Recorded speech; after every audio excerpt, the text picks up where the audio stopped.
Hello friends, welcome to my channel spoken English class. আজকের ভিডিওতে আমি সময় মতো এই কথাটি দিয়ে কিছু সেন্টেন্স তৈরি করে দেখাবো।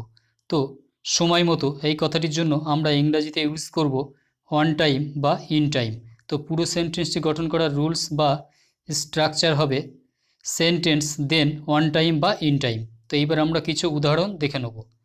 সময় মতো তাকে বিদ্যালয়ে নিয়ে এসো। Bring him to school on time. Bring him to school on time. সময় মতো আমি তোমাকে ডেকে পাঠাবো। I will call you in time. I will call you in time. সময় মতো খেলাটা আরম্ভ হবে। The game will start on time. The game will start on time. সময় মতো আমরা সেখানে পৌঁছে যাব। We will get there in time. We will get there in time.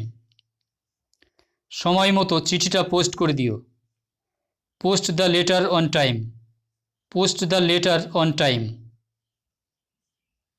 সময় মতো আমি তাকে কথাটা বলতে পারিনি। I could not tell him on time. I could not tell him on time. সময় মতো ঘড়িতে ঠিক অ্যালার্ম বেজে উঠবে। The alarm will sound right on the clock.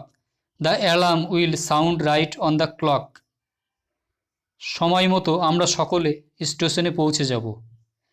We will reach the station on time. We will reach the station on time. সময় মতো তুমি তাকে খাবারটি দিয়ে দিও। You give him the food on time. You give him the food on time. সময় মতো ওষুধ সেবন করা উচিত। Medicines should be taken on time. Medicines should be taken on time. সময় মতো গাছগুলোতে ফল ধরবে। The trees will bear fruit in time. The trees will bear fruit in time.